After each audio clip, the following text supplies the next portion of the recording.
আমি আরও কয়েকজন জিয়ারতকারীকে দেখলাম, তারাও ঠিক আমার মতোই করেছেন। কাউকে পূজা করতে বা সিজদা করতেও দেখিনি। সিরাতুল লাযিনা আনআমতা আলাইহিম এর সহজ বাংলাটাই হচ্ছে, চালাও সে পথে যে পথে তোমার প্রিয়জন গেতে চলি। এটা হযরত মিসকিন শাহ হুজুরের দরগাহের প্রধান ফটক। অনেকগুলো সিঁড়ি বেয়ে আপনাকে উপরে উঠতে হবে। এটাই হযরত শাহ সুফি হযরত মোল্লা মিসকিন শাহ রহমতুল্লাহ আলাইহির পবিত্র দরগাহ। এই কালো পর্দাবেষ্টিত অংশে মহিলা দর্শনার্থীরা আল্লাহর ইবাদত করেন। হযরত মোল্লা মিসকিন শাহ রহমতুল্লাহ আলাইহি চট্টগ্রামের রাউজানের কদলপুরে জন্মগ্রহণ করেন। তিনি বাস্তবিক জীবনের প্রতি অমনোযোগী ছিলেন।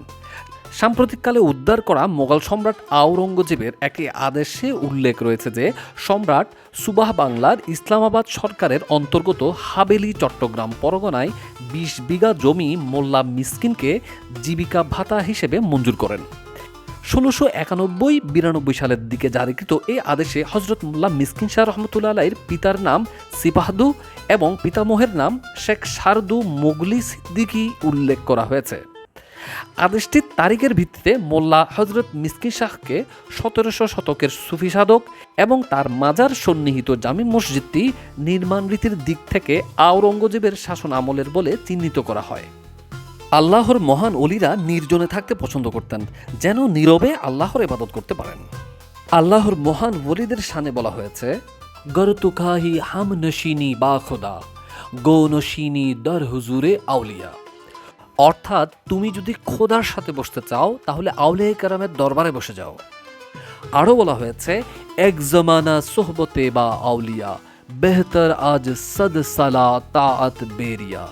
অর্থাৎ আউলিয়া কেরামের সংস্পর্শে কিছুক্ষণ বসা ১০০ বছরের ইবাদত থেকেও উত্তম। আফসোস, আমাদের দেশের আহলে হাদিস, সালাফি, দেওবন্দি কিছু ভাইরা বলে বেড়ান সরল প্রাণ সুন্নি মুসলমানরা নাকি মাজার পূজা করেন, মাজারে সেজদা দেন, অথচ মাজারে স্পষ্টভাবে লেখা দেখেছি সেজদা দেওয়া হারাম বা নিষেধ। তাই বন্ধুরা, আমি কি করেছি সেটা আপনাদের দেখাতে চেষ্টা করেছি। আমি প্রথমে হুজুরের কদমে সালাম আরজ করে চুমু দিলাম।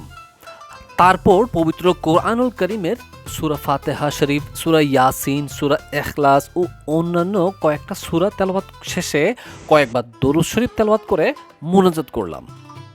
এখানে বেদাত, শিরিক বা মাজার পূজার কি করলাম আপনি চাইলে মন্তব্য করতে পারেন। আমি আরও কয়েকজন জিয়ারতকারীকে দেখলাম, তারাও ঠিক আমার মতোই করেছেন। কাউকে পূজা করতে বা সিজদা করতেও দেখিনি।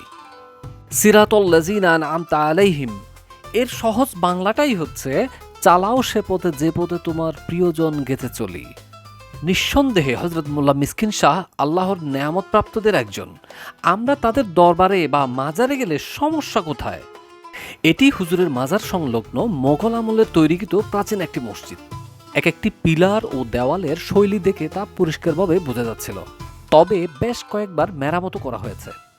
আমি চেষ্টা করেছি সামান্য পরিসরে মসজিদটি আপনাদের দেখানোর জন্য। এগুলো মাজারের আশপাশের কবরস্থান।